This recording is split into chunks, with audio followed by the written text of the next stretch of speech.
11h midi, seul contre tous. Sud Radio.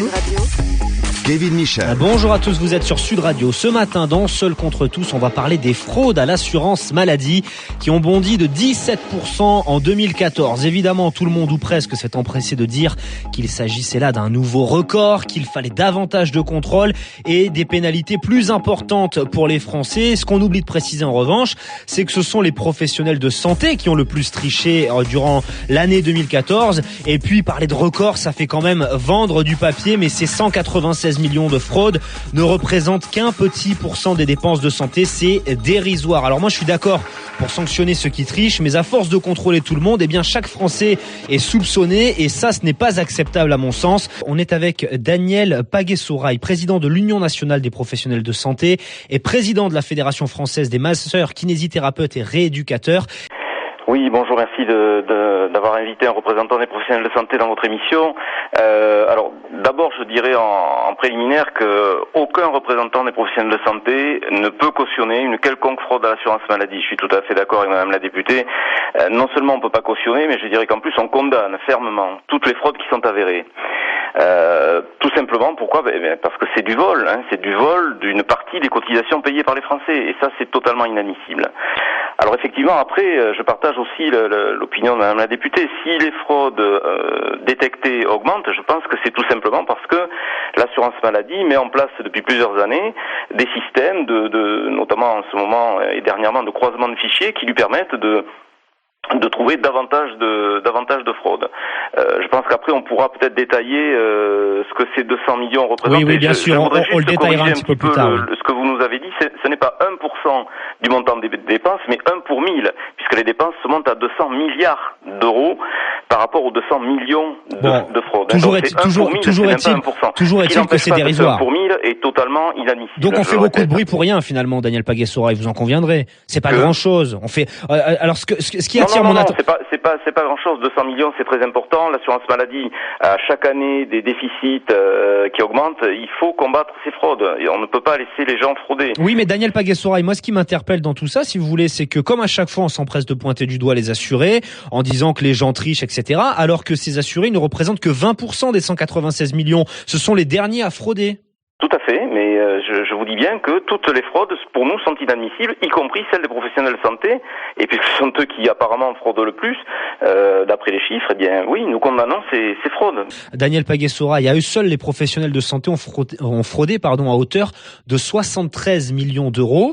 On nous dit que c'est finalement la vraie surprise de ces chiffres qui ont été révélés hier, mais tout le monde sait comment ça se passe aujourd'hui, c'est pas nouveau. On sait que certains, pas tous évidemment, mais certains professionnels de santé s'arrangent depuis longtemps. Alors, je dirais que dans ces 73 millions, c'est là où je voulais expliquer peut-être un petit peu, toutes les fraudes ne sont pas du même niveau. Il y a des réclamations d'indus de la part des caisses, il y a de l'abus et il y a des fraudes. Oui.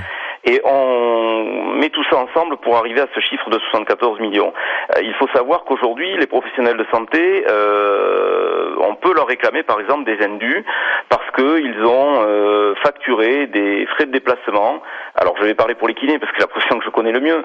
Lorsque vous allez soigner un papy ou une mamie chez lui, vous prenez des frais de déplacement, aller-retour, moins 4 km, c'est la règle.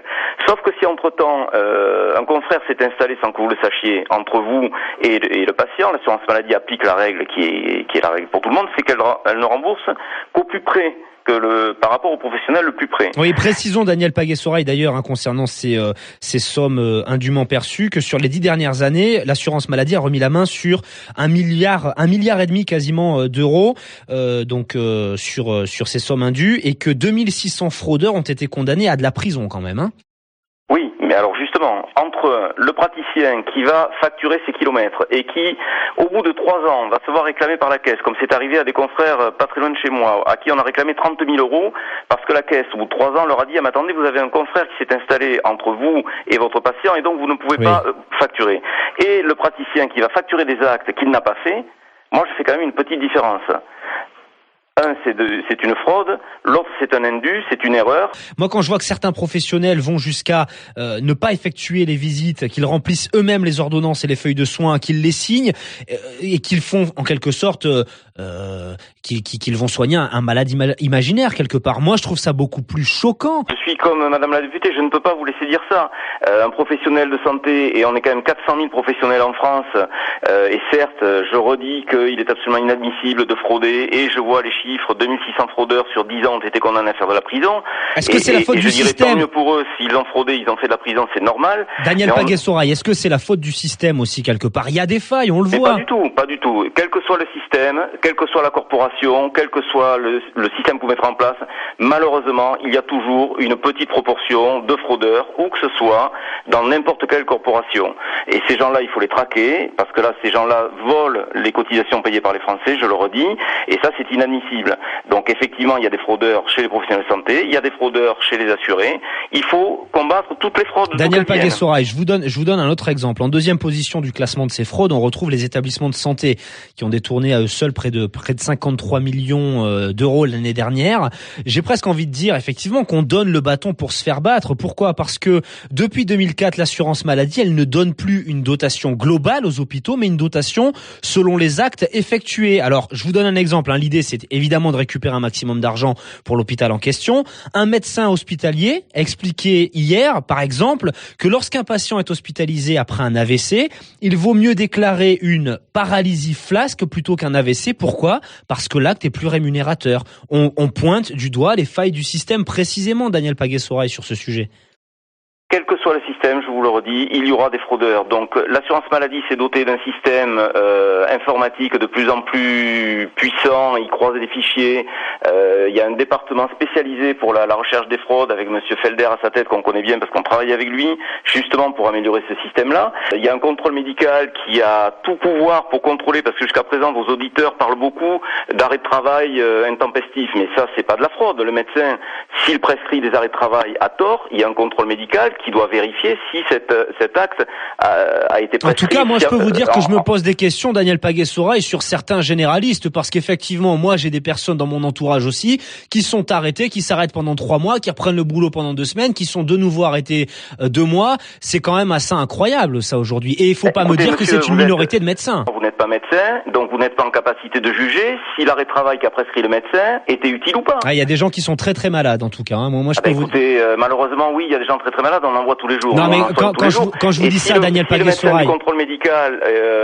juge que cet arrêt de travail est nécessaire et utile, ce n'est pas de la fraude.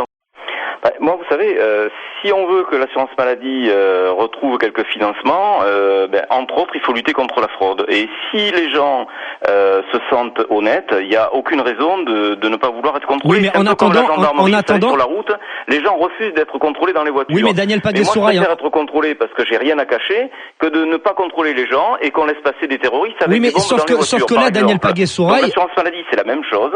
Si on veut que les choses aillent mieux, eh bien, il faut accepter d'être contrôlé parce que malheureusement, il n'y a pas de solution pour éviter que les fraudes continuent à augmenter. Non, mais Daniel Pagé-Soraille, il y a une différence entre contrôler les gens et leur envoyer 24 heures après leur arrêt maladie, leur envoyer une lettre, un courrier, c'est plus du contrôle, c'est de la menace, clairement, quoi. D'un côté, alors je comprends pas très bien, parce que d'un côté vous dites qu'il n'y a pas assez de contrôle parce que il y a des fraudeurs partout, les gens ont tendance à frauder. Ah non, et non, de l'autre, dès qu'il y a un contrôle, mais moi je suis moi je suis contre les contrôles. Mais je suis contre les contrôles systématiques. Alors Daniel Pagé-Soraille, il nous reste peu de temps. C'est vrai que moi je suis d'accord avec vous pour dire qu'effectivement il faut contrôler les gens qui fraudent, il faut les sanctionner, etc. Malgré tout, quand on sait qu'aujourd'hui on est en train de parler de 196 millions d'euros sur un an et que la fraude patronale s'élève à 20 milliards d'euros. Alors je sais que vous n'êtes pas le mieux placé pour nous parler de ça parce que vous êtes un professionnel de santé. Malgré tout, quand on compare 196 millions à 20 milliards, moi ça me fait un petit peu bondir et je me dis qu'on s'en prend pas aux bonnes personnes dans ce pays. Alors je vais vous dire, 196 millions, malgré ce que vous dites, ce n'est pas 1%, mais 1 pour 1000 des dépenses. Oui, vous y tenez. Que ce chiffre soit donné avec la justesse que ça nécessite. En tout cas, c'est pas le chiffre qui est donné dans le rapport, mais bon. Mais si, mais c'est simple, il y a 200 milliards de dépenses, il y a 200 millions de fraudes. Le rapport, c'est 1 pour 1000 et pas 1%. S'il y a marqué 1% dans le rapport, c'est qu'il y a une erreur. C'est 1 pour 1000. Donc, moi, je vous redis que toutes les fraudes doivent être combattues, quelles qu'elles soient. Évidemment, s'il y a une fraude de 20 milliards quelque part, il faut encore plus la combattre, je dirais. Je voudrais juste, puisque c'est la fin de l'émission, vous faire passer un petit message. Allez-y. Si vous permettez, 10 secondes. Allez-y. Je voudrais juste rendre hommage à une consoeur, Madame Muriel Bacouche. Alors évidemment, son nom vous dit rien parce que personne n'en a parlé. Cette consoeur a juste été assassinée la semaine dernière par un de ses patients à 7h du matin quand elle est allée le soigner chez lui. Voilà, c'est ça aussi le professionnel de santé. Et ça, pardi, ça fait moins de buzz que la fraude.